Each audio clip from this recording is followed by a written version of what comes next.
السلام عليكم الاخوان، كنتمنى تكونوا كاملين بخير وعلى خير، وتحيه كبيره بزاف لكل متابع جديد.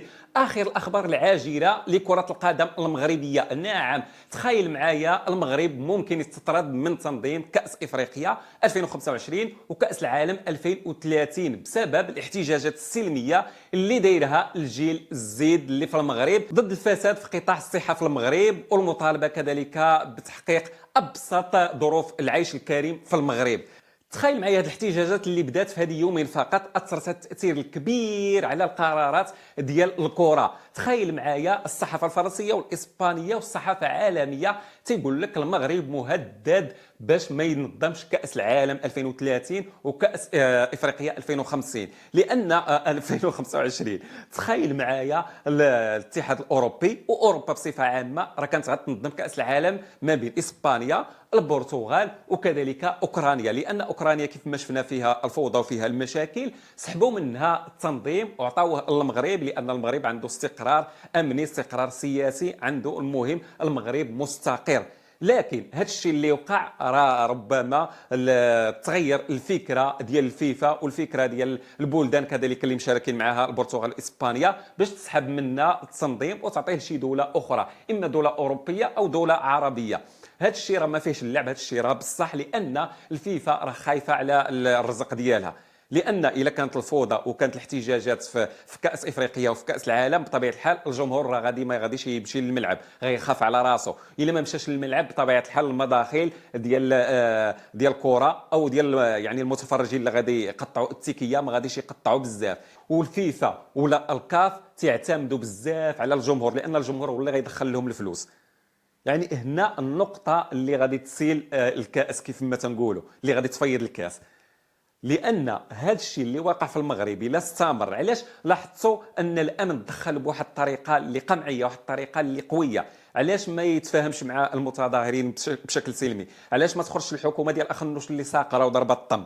علاش الحكومه ما تخرجش وتقول لنا غير تكذب علينا، غير تكذب على المتظاهرين؟ واخا احنا غادي نقدموا لكم داك الشيء اللي بغيتوا، احنا غادي نصلحوا القطاع العام ديال في المستشفيات، في يعني القطاع ديال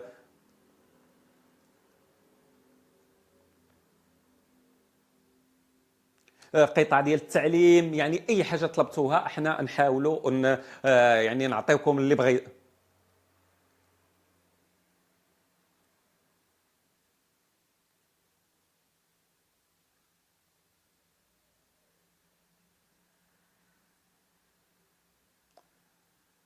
حنا نحاولوا نسمعوا المطالب ديالكم.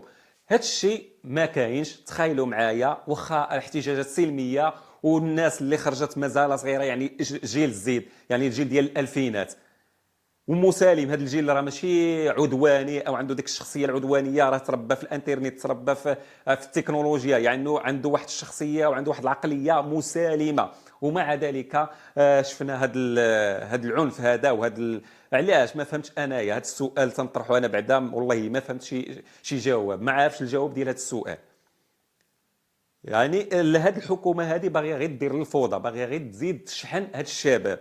علاش ما نجلس معاهم فوق الطاوله كيف ما تنقولوا؟ نجلس معاهم على الطاوله ونتكلموا ونشوفوا المشاكل اللي كاينه ونحاولوا نحلوها. علاش زعما؟ علاش اخنوش ما خرجش؟ ما فهمتش انايا علاش الحكومه ضربه الطم. هذا اللي غادي يحمقني انا. علاش الحكومات في الدول الاوروبيه او الدوله اللي تحترم الشعب ديالها وتقدره، راه حنا قصرنا في هذا المشكل، راه حنا بصح هذا القطاع هذا راه حنا مهمشينو، غادي ان شاء الله غادي نحاولوا، غادي نخصوا له واحد الميزانيه وكذا.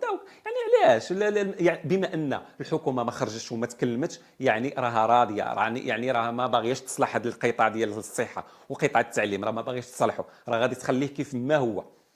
يعني هذا هو الجواب، راه باينه. بما ان ما خرجش علاش ما؟ والناطق الرسمي ديال الحكومه فين هو؟ حتى هو شفنا ساقر ما تكلمش كاع في هذا الموضوع. يعني علاش ما تكلمش؟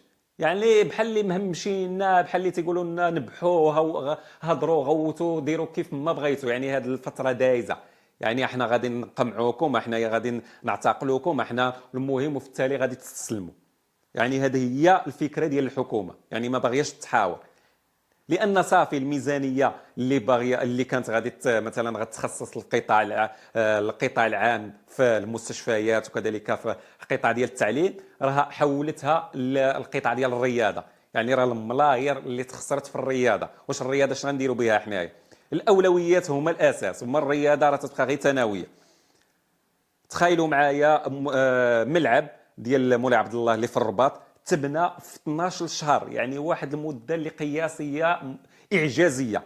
الدول الاوروبيه وما تبنيش ملعب بمواصفات عالميه في هذه المده وتبنى، لان كاين الاراده للسياسيين والبرلمانيين والمسؤولين، عندهم الاراده في يعني في الملعب باش يتبنى بهذه الطريقه وبهذه السرعه. ولكن مستشفى لا، مستشفى سكانير ما كاينش. تخيل معايا فين تمشي تقول لك السكانير ما كاينش، البنج ما كاينش، الطبيب ما كاينش.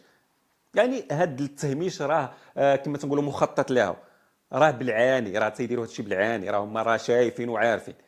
ولكن هما خصهم الربح، لان هاد المسؤولين وهاد المافيات وهادو اللي تينهبوا المال العام الا استثمروا في المستشفيات العموميه او في القطاع ديال التعليم ما غاديش يربحوا. لان غادي تستثمر مثلا، غتشري سكانير او غادي تشري اجهزه طبيه او غادي توظف واحد الطبيب، يعني غير غتخسر، ما ترجعش ديك الفلوس. ماشي بحال الا استثمروا مثلا في الرياضه او في المهرجانات، راه تدخلوا فلوس صحيحه ومنها تيلهيو الشعب، يعني تيضربوا عصفورين بحجر واحد كيف ما تنقول. شتي المشكل فين كاين؟ ولكن هذا الجيل الزيد برافو عليه، برافو عليه الصراحه. انا شخصيا كنت حاقره، وكنت نقول هذا الجيل ديال التيك توك انه ما تيدير والو، ان عاطيها غير تتفرج في التفاهه وما. ولكن صدق الجيل الصراحه اللي تعتمد عليه، وبرافو عليهم مره اخرى. شفنا اللقطات اللي توقع في هذه الاحتجاجات، شفنا الشباب كيف تيتكلم بوعي وبحرقه على هذا الوطن اللي كيبغيه، وانه خرج باش يحتج غير لانه كيبغي هذا الوطن وباغي يتصلح وما باغيش الفساد.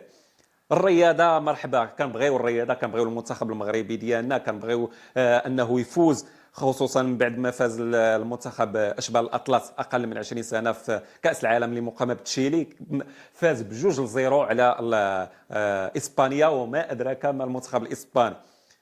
فزنا عليه اداء ونتيجه، وهذا الشيء كيفرح الصراحه. ولكن واخا هكاك ما نساوش الاهم.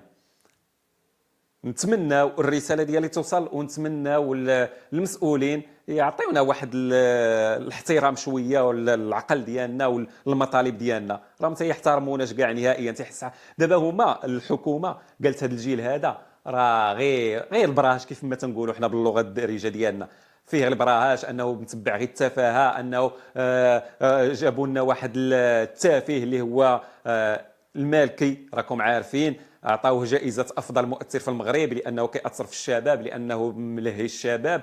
هذاك نعطيوه الجوائز ونعطيوه الملاير، وراها شفناه فين وصل ولا يسهل عليه. ولكن ماشي على ظهر الشباب. ولكن الشباب وعاو وعاقوا وفاقوا، يعني الشعب ولا كيفيق من الغيبوبه ديالو، وبرافو عليه. وهذه الاحتجاجات اللي خرجت هذا الاحتجاج راه تيكفلوا حتى الدستور في المغرب. راه من حقك تحتاج، من حقك تتظاهر، ولكن بطريقه سلميه. وحنا شفنا بطريقه سلميه، خرجوا في طنجه، في تطوان، في مراكش، في اكادير، في الدار البيضاء، في الرباط. يعني شفنا الشباب خارج شنو تيقول الشعار ديالو؟ اسقاط الفساد. تخيلوا معايا، اسقاط الفساد. بغينا الصحه، بغينا التعليم، ولكن الحكومه واجهته. شوف على حقره كي داير. ودابا هذا المشكل، هذه الطريقه ديال التعامل، هذه المقاربه الامنيه غير تزيد تشحن. راه ماشي تتحل المشكل، تزيد تشحن، تزيد تكبر المشكل. حسبنا الله ونعم الوكيل. ما فهمتش انايا شنو باغي نديروا. داروا الفوضى، غيقول لك حقها هما داروا الفوضى. ما درناش الفوضى، غيقول لك حقها هما كانوا ناويين يديروا الفوضى. يعني المهم يديروا لك شي سبب، يديروا لك شي حاجه باش يبرروا هذا الشيء اللي داروا ضد المحتجين. قال لك حقا هاد الشباب هادو مدفوعين من جهه خارجيه، مؤامره، حقا الجزائر هي اللي دافعاهم. وهاد الناس هادو راهم تلاقاو غير على وسائل التواصل الاجتماعي، غير في الديسكور، غير على التيك توك، وتفاهموا وتتفقوا باش يخرجوا باش يطالبوا بالحقوق ديالهم من بعد ما شافوا الفضائح في المستشفيات، خصوصا مستشفى الموت بأكادير الملقب بمستشفى الموت اللي ماتوا فيه 8 ديال النساء. تخيلوا معايا في ظرف شهر في القسم ديال الولاده. وعاد زيد الكوارث اللي راه حنا شفنا، دوك المرضى اللي خرجوا كيتكلموا على وسائل على المنابر ديال الاعلام. سمعتوا شنو قالوا؟ يعني فضيحه فضيحه كبيره في هذا القطاع هذا، والفضيحه ديالنا وصلت للعالم. ومع ذلك الحكومه ما بغاتش تحشم وما بغاتش تحاور. نتمنى يكون شي حل اللي يكون مسالم، ويكون واحد الحل اللي يرضي هاد الشباب هادو هما الجيل اللي خصنا نعولوا عليه في المستقبل. هذا هو الجيل اللي طالع، هذا هو الجيل ان شاء الله اللي غادي يقادد الامور ديال هاد البلاد.